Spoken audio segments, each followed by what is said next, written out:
आइए आज हम बात करते हैं हाइपोथायराइडिज्म वर्सेस हाइपरथायराइडिज्म की। ठीक है, तो हमको हाइपरथायराइडिज्म में क्या देखने को मिलेगा और हाइपोथायराइडिज्म में क्या देखने को मिलेगा, और बॉडी के डिफरेंट पार्ट में डिफरेंट सिस्टम में हमको क्या परेशानियां देखने को मिलेगी, वो सब हम बात करने वाले हैं। ठीक है, और पूरा हम मैकेनिज्म बताएंगे ताकि हमको यहाँ पे जो सिम्टम है ये याद करने में परेशानी ना हो, ये हमको अपना कॉमन सेंस से याद रहे। ठीक है, सिर्फ हमको मैकेनिज्म पता रहेगा तो सब हमको याद रहेगा, हमको रटने की जरूरत नहीं पड़ेगी।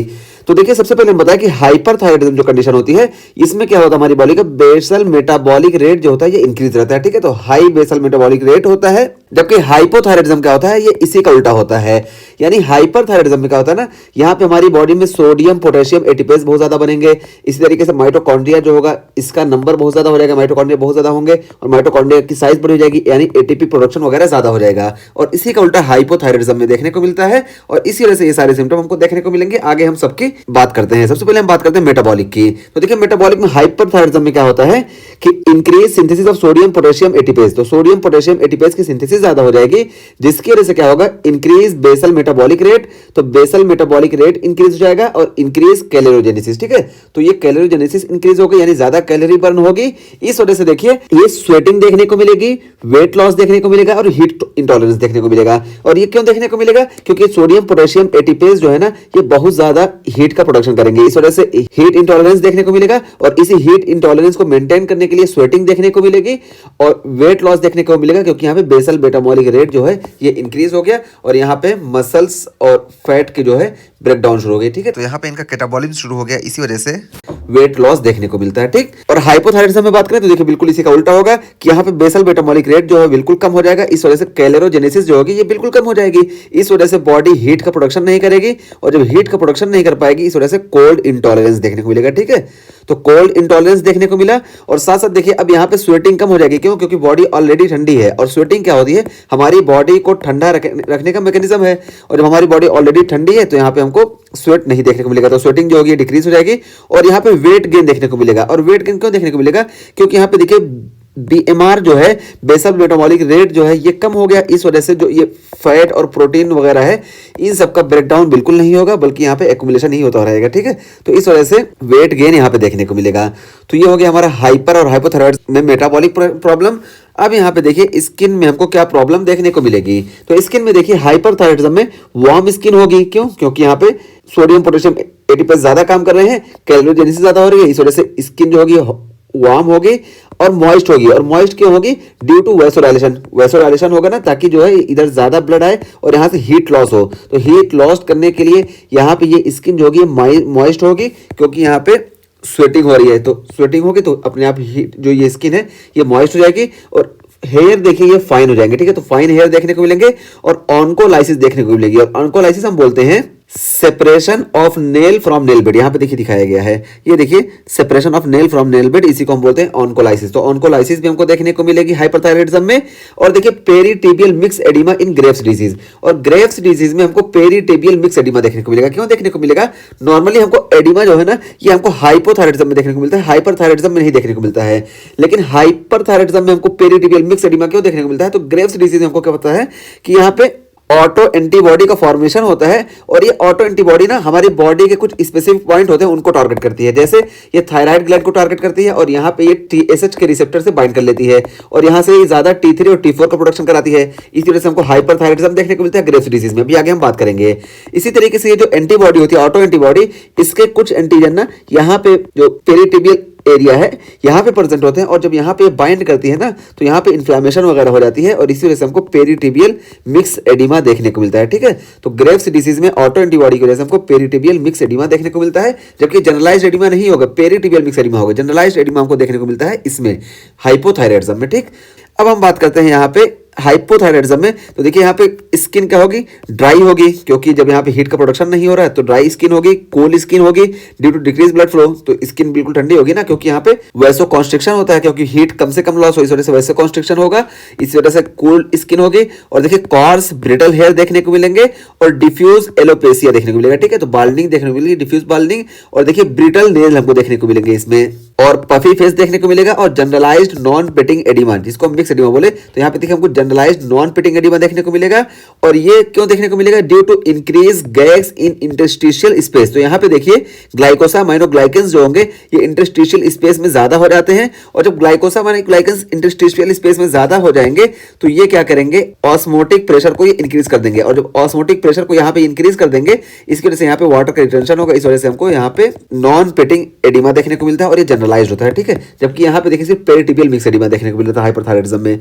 तो ये फर्क हो गया हाइपोथायराइडिज्म और हाइपरथायराइडिज्म में स्किन और हेयर की फाइंडिंग में, ठीक। और उसका फिर अब हम बात करते हैं ऑकुलर फाइंडिंग की। तो ऑकुलर फाइंडिंग में देखें यहाँ पे हाइपरथायराइडिज्म में क्या होता है कि जो हमारी आई बॉल है ना, तो आई बॉल में देखिए खासतौर से हम बात करें ग्रेव्स डिसीज में, तो ग्रेव्स डिसीज में ना यहाँ पे हम बताए ना कि कुछ स्पेसिफिक टिश्यू होते हैं, इसको ये एंटीबॉडी जो बनती है ऑटो एंटीबॉडी ये टारगेट करती है। इसी तरीके से जो हमारी आई बॉल है ना, आई बॉल के पीछे वाले हिस्से में यहाँ पे ये जो टिश्यू प्रेजेंट होता है उसको टारगेट करती है, इस वजह से यहाँ पे कनेक्टिव टिश्यू का डिपोजिशन देखने को मिलता है। और जब कनेक्टिव टिश्यू का डिपोजिशन देखने को मिलता है ना, तो ये आई बॉल थोड़ा आगे पुश हो जाता है, क्योंकि यहाँ पे जब कोई चीज पुट करेंगे आप तो जाहिर सी बात है कि ये देखिए ये आगे का हिस्सा, ठीक है, ये इंटीरियर साइड है। तो ये देखिए जब यहाँ पे आप कुछ पुट करेंगे तो ये आई बॉल जो है अपने आप आगे चला जाएगा। तो ग्रेव्स डिजीज में यही होता है, ठीक है। तो ग्रेव्स डिजीज में यहाँ पे इन्फ्लेमेशन होती है, इसकी वजह से आई बॉल आगे चला जाता है, इसी को हम बोलते हैं एक्सोप्थैलेमस, ठीक है। तो एक्सोप्थैलेमस देखने को मिलेगा। और यहाँ पे देखिए पेरी ऑर्बिटल एडिमा हमको देखने को मिलेगा। देखिए यहाँ पे टिश्यू प्रेजेंट होता है, यहाँ पे भी इन्फ्लेमेशन होगी, जिस तरह से यहाँ पे पेरिटिबियल मिक्स एडिमा देखने को मिला था, इसी तरीके से यहाँ पे जो टिश्यू प्रेजेंट है इसके अगेंस्ट भी इन्फ्लेमेशन होगी, इस वजह से यहाँ पे हमको पेरी ऑर्बिटल एडिमा देखने को मिलेगा। और साथ में देखिए लिड लेग या लिड रिट्रैक्शन देखने को मिलेगा, ठीक है। तो लिड लेग या लिड रिट्रैक्शन देखने को मिलेगा। और ये क्यों देखने को मिलता है? तो देखिए ये जो हमारी आई बॉल है ना, ये आई बॉल, और ये देखिए ये जो है ये अपर आईलिड है। अपर आईलिड ये कंट्रोल में होती है टार्सल मसल के, और ये टार्सल मसल में जो सिंपैथेटिक स्टिमुलेशन ज्यादा हो जाता है ना, ये ओवर कॉन्ट्रैक्ट कर जाती है। और जब ये ओवर कॉन्ट्रैक्ट कर जाती है ना, तो देखिए अपर आईलिड जो है ऊपर चली जाती है, इसी को बोलते हैं लिड रिट्रैक्शन, ठीक है। तो लिड रिट्रैक्शन देखने को मिलता है। और जब हम आई बॉल को नीचे करते हैं ना, मतलब ऐसा पेशेंट जब आई बॉल को नीचे करेगा, आई बॉल नीचे मूवमेंट होगी, तो साथ साथ ये जो अपर आईलिड है ना, ये भी नॉर्मल कंडीशन में नीचे आनी चाहिए, लेकिन यहाँ पे जो है इसका ये सिंक्रोनाइज जो मैनर था ये लॉस हो जाता है। आई बॉल नीचे आती है लेकिन साथ में ये जो अपर आईलिड है ये नीचे नहीं आती है, इसी को बोलते हैं लिड लेग, ठीक है। तो हमको लिड लेग भी देखने को मिलता है और लिड रिट्रैक्शन भी देखने को मिलता है, ठीक है। तो लिड रिट्रैक्शन की वजह से देखिए ये आई की जो है ये बड़ी दिखाई देगी, और साथ साथ जो है लिड लेग की वजह से जब यहाँ पे नीचे देखेंगे तो ये साथ साथ ये जो अपर आईलिड है ये इसको फॉलो नहीं करेगी, तो इसी को हम बोलते हैं लिड लेग, ठीक है। और लिड रिट्रैक्शन बता दिए कि ये देखिए ये ऊपर आईलिड ऊपर चली जाती है, क्योंकि ये increase sympathetic stimulation of superior tarsal muscle. तो सुपीरियर टार्सल मसल में सिंपैथेटिक स्टिमुलेशन ज्यादा हो जाता है, इस वजह से हमको लिड लेग या लिड रिट्रैक्शन देखने को मिलता है। और जबकि ऑकुलर फाइंडिंग में यहाँ बात करें तो यहाँ पे देखिए सिर्फ हमको पेरी ऑर्बिटल एडिमा देखने को मिलता है, क्योंकि यहाँ पे जनरलाइज्ड एडिमा होता है ना, इस वजह से हाइपोथायराइडिज्म में पेरी ऑर्बिटल एडिमा देखने को मिलेगा। जबकि यहाँ पे भी देखिए पेरी ऑर्बिटल एडिमा जो देखने को मिला था जनरलाइज नहीं था, बल्कि यहाँ पे जो टिश्यू प्रेजेंट थे, इस टिश्यू के अगेंस्ट एंटीबॉडी जो ये हमारी बनी थी ऑटो एंटीबॉडी, ये इसके अगेंस्ट भी थी, इस वजह से यहाँ पे हमको इन्फ्लेमेशन और एडिमा देखने को मिला था, ठीक है। तो ये देखिए यहाँ पे देखिए दिखाया गया पेरी ऑर्बिटल एडिमा, ठीक है। तो ये हो गया हमारा periorbital edema ocular finding. अब हम बात करते हैं जीआईटी फाइंडिंग के। तो जीआईटी में देखिए हम बताएं कि यहाँ पे बीएमआर जब ज्यादा हो जाता है बेसल मेटाबॉलिक रेट, तो इसकी वजह से क्या होगा? हाइपरडिफिकेशन देखने को मिलेगा और डायरिया देखने को मिलेगा, ठीक है। क्योंकि जीआई की मोटिलिटी बहुत तेज हो जाती है, इस वजह से यहाँ से फूड जो है बहुत तेज पास करेगा, इस वजह से हमको हाइपरडिफिकेशन या डायरिया देखने को मिलेगा, क्योंकि जीआई की मोटिलिटी इंक्रीज हो गई और एपिटाइट भी इंक्रीज होती है, क्योंकि हमारी बॉडी का जो है बेसल मेटाबॉलिक रेट जो है ये इंक्रीज हो गया, इस वजह से डिमांड ज्यादा हुई, इस वजह से एपिटाइट भी इंक्रीज हो जाएगी। तो यहाँ से एब्जॉर्ब अच्छे से नहीं हो पा रहा है, ज्यादा पास हो जा रहा है, और जो एब्जॉर्ब हो रहा है वही अच्छे से यूटिलाइज हो जा रहा है, यानी हमारी बॉडी को ज्यादा एनर्जी की जरूरत है, इस वजह से एपिटाइट भी ज्यादा हो जाएगी। और इसी का सेम उल्टा हमको हाइपोथायराइडिज्म में देखने को मिलेगा, कॉन्स्टिपेशन देखने को मिलेगा, जीआई की मोटिलिटी कम हो जाएगी, और देखिए एपिटाइट जो है यहाँ पे कम हो जाएगी, ठीक है। जबकि यहाँ पे देखिए एपिटाइट कम होने के बाद भी यहाँ पे वेट गेन देखने को मिलेगा। वेट गेन क्यों देखने को मिलेगा? क्योंकि यहाँ पे पूरी बॉडी का फंक्शन ही शुरू हो गया, तो जो मसल्स बन चुकी हैं यानी जो फैट डिपोजिट हो चुका है ये सब पे कोई इफेक्ट ही नहीं आएगा, ठीक है। ये अपना आराम से रहेंगे, बल्कि यहाँ पे धीरे धीरे डिपोजिशन ही होगा, इस वजह से यहाँ पे हमको एपिटाइट कम होने के बाद भी वेट गेन देखने को मिलता है। जबकि यहाँ पे बीएमआर ज्यादा होने की वजह से हमको वेट लॉस देखने को मिलता है, क्योंकि यहाँ से जीआईटी से प्रॉपर एब्जॉर्ब भी नहीं हो पाता है, और यहाँ पे फैट और प्रोटीन कैटाबॉलिज्म बहुत तेज होता है, इस वजह से यहाँ पे हमको वेट लॉस देखने को मिलता है हाइपरथायराइडिज्म की कंडीशन में। उसके बाद फिर हम बात करते हैं मस्कुलोस्केलेटल की। तो देखिए मस्कुलोस्केलेटल ये इंपॉर्टेंट है, इसमें मैकेनिज्म भी बताएंगे, आपको याद रखना है। यहाँ पे देखिए सबसे पहले हमको क्या देखने को मिलेगा?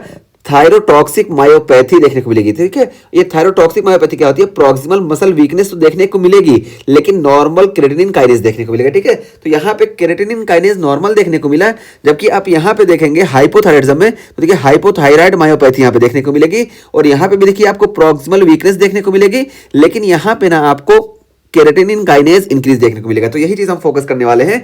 तो यहाँ पे देखिए दोनों जगह मायोपैथी है, ठीक है, दोनों जगह प्रॉक्सिमल मसल वीकनेस है, लेकिन यहाँ पे थायरोटॉक्सिक है, ठीक है। तो थायरोटॉक्सिक मायोपैथी का मतलब क्या हुआ कि यहाँ पे थायराइड हार्मोन ज्यादा हुआ, और इस वजह से ना यहाँ पे हमारी जो ये मसल्स है ना, इनका मेटाबॉलिज्म बहुत फास्ट हो गया, मसल का मेटाबॉलिज्म बहुत फास्ट हो गया, बहुत फास्ट होने की वजह से यहाँ पे वीकनेस देखने को मिली, ठीक है। तो मसल्स का मेटाबॉलिज्म बहुत ज्यादा फास्ट हुआ, इस वजह से वीकनेस देखने को मिली, लेकिन मसल्स का यहाँ पे ब्रेकडाउन बिल्कुल भी नहीं है, इस वजह से यहाँ पे केराटिनिन काइनेज जो होगा ये नॉर्मल रहेगा।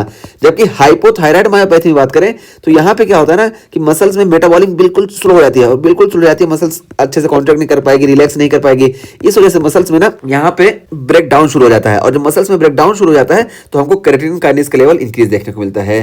तो ये फर्क होता है दोनों के प्रॉक्सिमल मायोपैथी में, ठीक है। तो ये चीज हम बताएं, और उसके अलावा देखिए यहाँ पे हमको ऑस्टियोपोरोसिस देखने को मिलेगा, और ऑस्टियोपोरोसिस की वजह से क्या होगा, इंक्रीज फ्रैक्चर रेट, ठीक है। तो ऑस्टियोपोरोसिस देखने को मिलेगा, फ्रैक्चर रेट इंक्रीज हो जाएगा, क्यों, क्योंकि T3 directly stimulate bone resorption, तो T3 जो है ये यहाँ पे ज्यादा होगा, और ये T3 जो है डायरेक्टली बोन के रिजॉर्प्शन को स्टिमुलेट करेगा, इस वजह से ऑस्टियोपोरोसिस और फ्रैक्चर देखने को मिलेगा। जबकि यहाँ पे हम बात करें तो यहाँ पे देखिए हमको कार्पल टनल सिंड्रोम देखने को मिलेगा, और ये कार्पल टनल सिंड्रोम क्यों देखने को मिलता है, तो देखिए हम यहाँ पे बताएं, ये देखिए ये हमारी कार्पल टनल है, ठीक है। तो कार्पल टनल है, और ये देखिए हमारी पाल्मर सरफेस है, ठीक है। इस तरह से देखिए यहाँ पे क्रॉस सेक्शन दिखाया गया है, और क्रॉस सेक्शन में जब हमारी ये कार्पल टनल है तो इस कार्पल टनल के अंदर आप देखिए मीडियन नर्व प्रेजेंट होती है, ठीक है, ये मीडियन नर्व प्रेजेंट होती है, और ये देखिए ये फ्लेक्सर रेटिनाकुलम है, ठीक है। फ्लेक्सर रेटिनाकुलम यहाँ पे म्यूकोपॉलीसेकेराइड का डिपोजिशन रहता है, ठीक है। देखिए यहाँ पे म्यूकोपॉलीसेकेराइड का डिपोजिशन हो जाएगा, जिसकी वजह से ना ये मीडियल नर्व कंप्रेस होने लगेगी, और जब मीडियल नर्व कंप्रेस होगी तो इसी को हम बोलते हैं कार्पल टनल सिंड्रोम, ठीक है। तो हमको कार्पल टनल सिंड्रोम देखने को मिलेगा म्यूकोपॉलीसेकेराइड के डिपोजिशन की वजह से।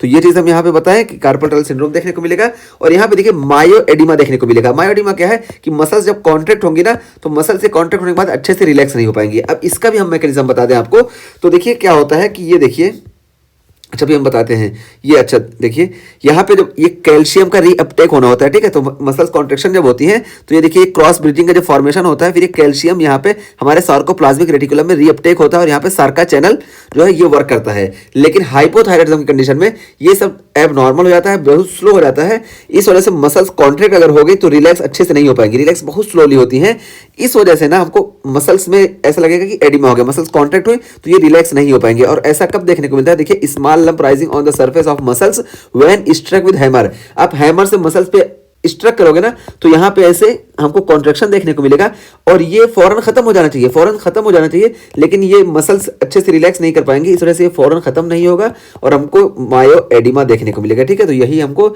यहाँ पे देखने को मिला हाइपोथायराइडिज्म में, ठीक। तो मस्कुलोस्केलेटल फाइंडिंग भी हम बात कर लिए दोनों में, कि दोनों में हमको मायोपैथी देखने को मिलेगी, लेकिन एक में हमको सी के इंक्रीज देखने को मिलेगा, जबकि यहाँ पे हाइपरथायराइडिज्म की कंडीशन में नॉर्मल सी के रहेगा, या हल्का फुल्का एलिवेट होगा, लेकिन हमको नॉर्मल याद रखना, ठीक है। और यहाँ ऑस्टियोपोरोसिस और फ्रैक्चर वगैरह देखने को मिलेगा, जबकि यहाँ पे हमको कार्पल टनल सिंड्रोम और मायोएडिमा देखने को मिलेगा। अब हम बात करते हैं रिप्रोडक्टिव सिस्टम पे।